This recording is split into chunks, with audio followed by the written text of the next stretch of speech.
It's time we have a little chat about Crunchyroll. Last year, they merged with Funimation, officially making them the biggest anime company internationally. And post-Monopoly, there have been some unexpected turns that have been on my mind. This is just an observation from last year, so take everything I say with a grain of salt. What tipped me off wasn't even CR, but their only competitor last year, Sentai/HIDIVE. Crunchyroll has put a massive stranglehold on the market, making it a lot more difficult to get new anime. Which you really see in the total amount of shows Sentai licensed last year, totaling to 35. At first glance, this looks really bad, but color me surprised when some of the biggest anime from 2022 were Sentai titles. Call of the Night, Urusei Yatsura, Tokyo Mew Mew, Ya Boy Kong Ming, Akiba Maid War while locking down the new seasons of Made in Abyss and Danmachi. I've said this before, but when you limit someone, you force them to be a lot more creative, which Crunchyroll kinda did. Them cornering the market has made Sentai a lot more strategic. They're getting less shows than before, but that means that their licensing budget can be allocated to get much bigger titles, which would explain Urusei Yatsura and Tokyo Mew Mew, while being able to avoid later seasons of their shows getting snagged like what happened with Food Wars and Haikyuu, hence Danmachi and Made in Abyss. I do have another theory about the first two, but I'll save that for later. They're also not licensing willy-nilly like before. Not just because of Crunchyroll, but it looks like they're actually trying to get what they think will be a sleeper hit of the season. From the 5 new anime I mentioned, the reboots are easily explained, but the other 3 being some of the anime I saw talked about the most last year. Even outside of that, they had Eminence of Shadow, Lupin Zero, When Will Ayumu Make His Move, and My Master Has No Tail. I'm not saying all of them are amazing, but you can kinda see what I'm talking about. Yeah, 7 out of 35 isn't a great ratio at first glance, but I think they're playing the long game here. When they miss, it's a big one, but when they get a hit, it's a perfect bullseye. Focusing on a much tighter selection of anime, literally and figuratively, is only going to make the catalog on their streaming platform HIDIVE a lot better over time. The smaller number of titles also makes it easier to keep up with the anime airing on there, compared to another platform that has 30 per season. When it's really good shows too, it's not a chore at all. Their summer 2022 lineup being Danmachi, Call of the Night, Tokyo Mew Mew, and Ayumu as the highlights, which just sounds great switching between these on a daily basis. A nice digestible amount of pretty good seasonal anime will make someone want to try the platform, and with the catalog building off prior seasons, it'll make them want to stay too. While Crunchyroll is going in the complete opposite direction. Ironically, for having all the money in the world, they're kinda cheaping out with all the anime they acquire. Don't get the wrong idea, they get huge anime, but it's usually the ones that are established, that have a built-in audience like Attack on Titan and Demon Slayer. They still get new stuff like Chainsaw Man and Spy Family, but we kinda knew those were going to be big. The total amount of popular shows being 11 from them. Sentai acquired 35 in total last year, with Crunchyroll being at a minimum of 120. So going back to that ratio, the former having 7 out of 35 be pretty big, 2 of them being sequels with the others being technically new, with the latter having 11 out of 120. Yeah, a 5th looks a lot better all of a sudden, doesn't it? From that 10th, 4 of them being sequels, 2 being safe bets, while 4 were surprise hits. Anything that's a clear safe investment is locked down, and it looks like they're leveraging the popularity of these titles to acquire tons of smaller anime. And that's where we finally hit the main point of this entire video, being that this model just isn't viable. They're trying to get as many people as possible on their platform, which is why they're licensing so many anime per season. They're casting a wide-ass net to maximize the number of viewers. Because if you're a weirdo like me who doesn't care about any of their big shows, you're not gonna go on Crunchyroll and they don't want that. Yeah, they did have some surprise hits, but when you cast a net that wide, you're bound to catch a couple of fish. These feel more like happy accidents compared to Sentai that feels a lot more deliberate.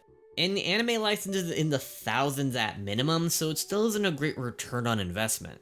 Especially when some of their big titles are in their endgame. No matter how much they stretch out that final season of Attack on Titan, it still is the final season, and it's gonna end at one point, most of the profits being pre-merger going to Funimation. Demon Slayer potentially having 1 or 2 seasons left after the upcoming one. They do have other big anime in the pipeline, but they don't really compare, Jujutsu Kaisen being the exception. They're going for both ends of the spectrum, since theoretically it is the safest thing to do, And that's where we get to this interesting middle section. Anime that are clearly priced much higher than the left, but not enough to be in the right. The side of their audience being uncertain, all of a sudden making their price tags really risky. Which would explain Urusei Yatsura and Tokyo Mew Mew. If you were to go back a year and tell me that the reboots of pretty big anime from decades past weren't gonna be on Crunchyroll, I wouldn't have believed you since it seemed like a no-brainer. This middle is what they're avoiding that Sentai is completely going for. These anime aren't big enough for Crunchyroll, but Sentai being a fraction of their size, it's totally worth it. These are objectively some of the biggest anime in their entire catalog. They can do a lot with these two alone, outside of just home video sales like merch. HIDIVE's goal isn't to expand, but to have a consistent subscriber count. It wants to keep the niche it's cultivated, and the best way to do so by having nice strong additions to the library. This isn't unheard of, other companies have done this. The Criterion Collection focusing on foreign, classic, and art films going for film buffs, or A24 that's indie based. Both being quite successful. Criterion even having a streaming service that's doing really well. In our world, you have Discotek Media that focuses heavily on retro anime. You also have G-Kids that's mainly about new movies. As you can see, this model does work, with the bonus being gradual growth. Crunchyroll's, to my knowledge, has never worked. One's going for quality, the other quantity. HIDIVE is a small pond, making it easier to find the good stuff. Crunchyroll is an ever-expanding ocean. Trying to appeal to everyone is just filling up the selection with a lot of anime no one is gonna watch, burying the good stuff along the way. I bet a lot of you didn't even know Jinro is on here.